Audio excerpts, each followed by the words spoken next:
इस चर्चा में स्वागत है। आज हम एक बहुत बड़े साम्राज्य, एक वास्ट एम्पायर की कहानी में उतर रहे हैं, रोमन साम्राज्य। ये यूरोप, नॉर्थ अफ्रीका और मिडिल ईस्ट मतलब 3 कॉन्टिनेंट्स तक फैला था। दिलचस्प बात यह है कि रोमन एम्पायर से भी पहले, जैसे मेसोपोटामिया में, वहां भी साम्राज्य बनाने की कोशिशें हुई थी। हाँ, हुई थी। और फिर आए ईरानियन लोग। 6th सेंचुरी BCE तक तो उन्होंने एक बड़ा साम्राज्य बना लिया था। और उनके ट्रेड नेटवर्क्स मतलब व्यापार के रास्ते कहां तक थे? वो मेडिटेरेनियन सी तक फैले हुए थे। काफी बड़ा नेटवर्क था। फिर अलेक्जेंडर द ग्रेट का जिक्र आता है, मैसेडोन के शासक, जबरदस्त मिलिट्री कमांडर थे वो। बिल्कुल। North Africa, West Asia, Iran सब जीतते हुए भारत में ब्यासमती तक पहुंच गए थे। इस वजह से इस पूरे इलाके पर ना ग्रीक यानी यूनानी कल्चर का काफी असर पड़ा। इसे हेलेनाइज्ड होना कहते हैं। हेलेनाइज्ड यानी यूनानी संस्कृति का प्रभाव। हाँ, हालांकि अलेक्जेंडर की मौत के बाद एम्पायर टिक नहीं पाया, टूट गया। उसे हेलेनिस्टिक पीरियड कहते हैं। इसी माहौल में रोम, जो इटली का एक छोटा सा सिटी स्टेट था, वो धीरे धीरे पावर में आया। और शुरुआत में ये एक रिपब्लिक था, गणराज्य, करीब 509 BCE से 27 BCE तक। सही। इसमें सेनेट, जो अमीर लोगों की सभा थी, उसका काफी कंट्रोल था। और ट्रेड और स्लेवरी मतलब गुलामी, ये शुरू से ही इम्पोर्टेंट थे। फिर जूलियस सीजर आए, उन्होंने रिपब्लिक को काफी फैलाया। हाँ, पर असली बदलाव आया 27 BCE में, जब ऑगस्टस पहले एम्परर बने, सम्राट। हालांकि उन्होंने खुद को प्रिंसेप्स कहा। प्रिंसेप्स? अच्छा, यानी फर्स्ट सिटीजन। हाँ, ये दिखाने के लिए कि रिपब्लिक अभी भी है, पर असली पावर सम्राट के पास आ गई थी। सेनेट का रोल बदल गया था। और इस पावर को बनाए रखने में सेना, रोमन आर्मी का तो बहुत बड़ा हाथ रहा होगा। अरे बहुत बड़ा। आर्मी बहुत ऑर्गेनाइज्ड और विशाल थी।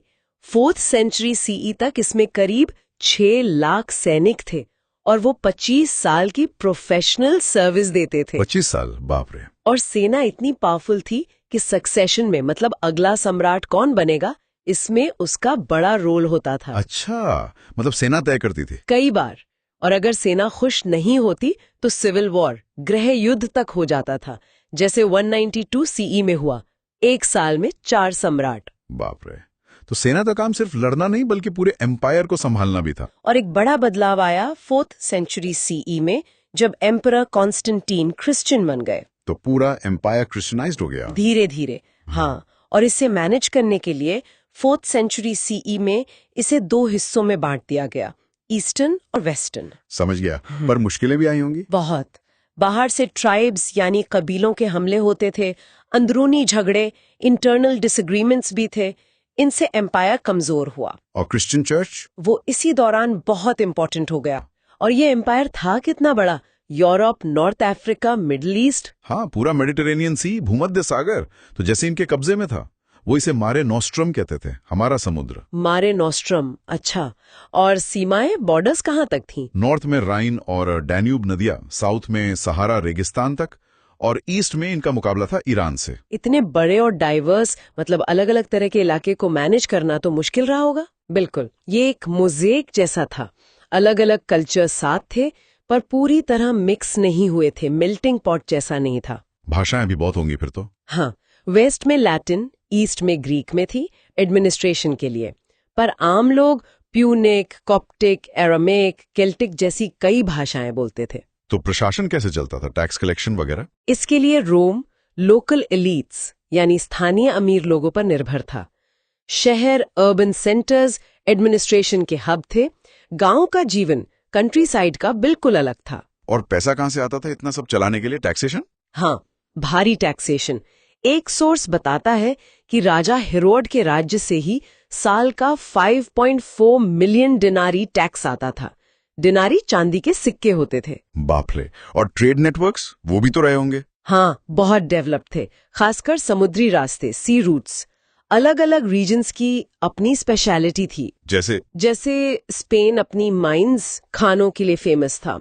नॉर्थ अफ्रीका से अनाज, ग्रेन और जैतून का तेल, ऑलिव ऑयल आता था। इटली से वाइन, शराब।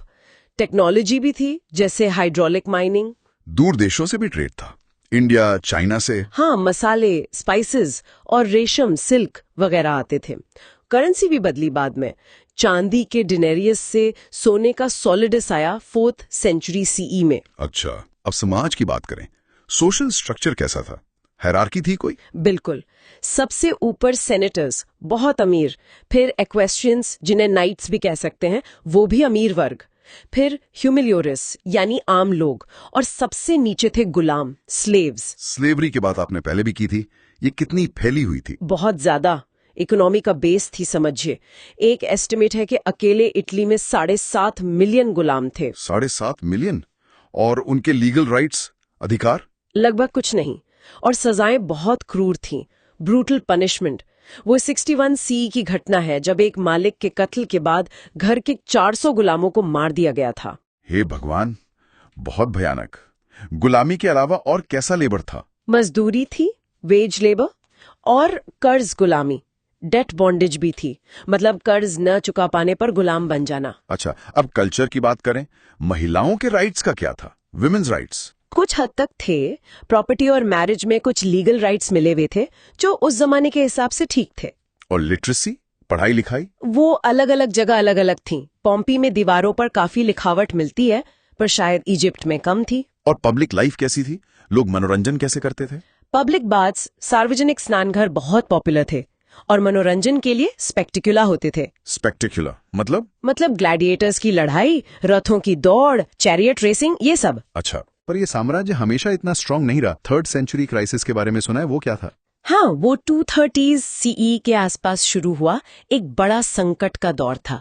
बाहर से हमले बढ़ गए, एक्सटर्नल अटैक्स, जैसे ईस्ट से सासेनियन एम्पायर, राजा शापुराई थे तब, और नॉर्थ से जर्मैनिक ट्राइब्स। और अंदर भी गड़बड़ थी, इंटरनल इंस्टेबिलिटी। बहुत ज्यादा। सोचिए, सिर्फ 47 साल में 25 सम्राट बदले गए। 25? तो हालात बहुत खराब हो गए थे। हाँ, इसके बाद का दौर लेट एंटिक्विटी कहलाता है, 4th से 7th सेंचुरीज तक। इसमें बड़े कल्चरल और रिलीजियस बदलाव हुए। साम्राज्य 2 हिस्सों में बढ़ गया, ईस्ट और वेस्ट। और फिर वेस्टर्न एम्पायर तो खत्म हो गया। हाँ, धीरे धीरे टूट गया। उसकी जगह जर्मैनिक राज्यों ने ले ली। ईस्टर्न एम्पायर, जिसे बाइजेंटाइन एम्पायर कहते हैं, वो काफी समय तक चला। और फिर 7th सेंचुरी सीजी में अरब एम्पायर का उदय हुआ। बिल्कुल। और उन्होंने बहुत तेजी से रोमन और ईरानी इलाकों पर कब्जा कर लिया। तो हमने देखा कि कैसे रोम एक छोटे शहर से इतना विशाल कॉम्प्लेक्स एम्पायर बना। उसकी पावर, डाइवर्सिटी, इकोनॉमी, स्लेवरी, और फिर उसमें बदलाव और उसका पतन। हाँ, एक पूरी कहानी है इसमें। बिल्कुल। और आखिर में एक सोचने वाली बात यह है, उस जमाने की टेक्नोलॉजी के साथ रोम ने इतने बड़े और डाइवर्स एम्पायर को इतने लंबे समय तक आखिर मैनेज कैसे किया? ये बड़ा सवाल है। बड़े समाजों को बनाने और चलाने के बारे में, उनके मेंटेनेंस के बारे में हम इससे क्या सीख सकते हैं?